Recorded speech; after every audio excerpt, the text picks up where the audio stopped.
ഇത് നെടുമ്പാശ്ശേരി മുതൽ തേക്കടി വരെയുള്ള സംസ്ഥാന പാതയാണ്. ഇത് റീസെൻ്റ്ലി PWD പണി പൂർത്തീകരിച്ചിട്ടുള്ള ഒരു പാതയാണ്.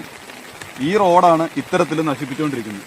ഈ റോഡിൻ്റെ തുടക്ക ഭാഗത്ത്, അതായത് 35-ാം മൈലിൽ നിന്ന് നാഷണൽ ഹൈവേ 183-യിൽ നിന്ന് ഈ റോഡ് സ്റ്റാർട്ട് ചെയ്യുന്ന സ്ഥലത്ത് ഒരു ബോർഡ് വെച്ചിട്ടുണ്ട്. ആ ബോർഡിൽ നമ്മൾ പൊതുജനം കാഴ്ചക്കാരല്ല കാവൽക്കാരാണ് എന്ന് പറഞ്ഞിട്ട് ഈ റോഡുമായിട്ട് ബന്ധപ്പെട്ട പരാതികൾ ഉന്നയിക്കാനായിട്ട് 3 നമ്പറുകൾ വെച്ചിട്ടുണ്ട്. അതിലൊന്ന് ഈ റോഡിൻ്റെ കോൺട്രാക്ടറുടെ നമ്പറാണ്, മറ്റൊന്ന് ഈ അസിസ്റ്റന്റ് എഞ്ചിനീയറുടെ നമ്പർ, മറ്റൊന്നൊരു ടോൾ ഫ്രീ നമ്പർ. ഈ നമ്പറുകൾ 3 നമ്പറുകളിൽ 2 നമ്പറുകൾ വിളിച്ചു കഴിഞ്ഞാൽ നിലവിൽ ലഭ്യമല്ല. ടോൾ ഫ്രീ നമ്പറും ലഭ്യമല്ല, കോൺട്രാക്ടറുടെ നമ്പറും വിളിച്ചു കഴിഞ്ഞാൽ സ്വിച്ച് ഓഫ് ആണ്.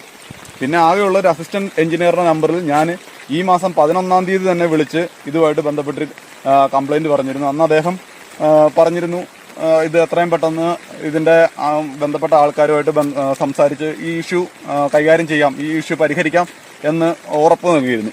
അതിനുശേഷം 2-3 പ്രാവശ്യം കൂടെ ഞാൻ അദ്ദേഹത്തെ കോൺടാക്ട് ചെയ്തു. എല്ലാ പ്രാവശ്യവും അദ്ദേഹം പറയുന്നത് ഈ എസ്റ്റേറ്റുമായിട്ട് ബന്ധപ്പെട്ട് അല്ലെങ്കിൽ തടിയായിട്ട് ബന്ധപ്പെട്ട ആൾക്കാരെ കൃത്യമായിട്ട് കോൺടാക്ട് ചെയ്യാനായിട്ട് സാധിച്ചിട്ടില്ല, ഈ ഒരു ഇഷ്യൂ പരിഹരിക്കാനായിട്ട് സാധിച്ചിട്ടില്ല, എത്രയും പെട്ടെന്ന് പരിഹരിച്ചോളാം എന്നാണ് പറയുന്നത്.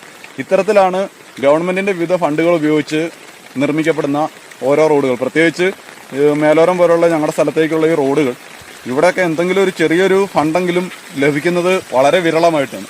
അങ്ങനെ കിട്ടുന്ന ഫണ്ടുകൾ ഉപയോഗിച്ച് പണിയപ്പെടുന്ന ഇത്തരത്തിലുള്ള റോഡുകൾ ഇതുപോലെ ഉദ്യോഗസ്ഥരുടെ അനാസ്ഥ മൂലം, അല്ലെങ്കിൽ ഉദ്യോഗസ്ഥർ കണ്ണടച്ച് പലരുടെയും വ്യക്തി താല്പര്യങ്ങൾക്ക് കൂട്ടുനിൽക്കുന്നത് മൂലം നശിക്കപ്പെടുകയാണ് ചെയ്തുകൊണ്ടിരിക്കുന്നത്. ഇതിനെതിരെ നമ്മൾ കംപ്ലൈൻറ്റ് ചെയ്തിട്ട് ഒന്നും യാതൊരുവിധ ഗുണങ്ങളും ഉണ്ടാകുന്നില്ല എന്ന് മാത്രമല്ല, ഇതിനെതിരെ പ്രതികരിക്കുന്ന ആരെങ്കിലും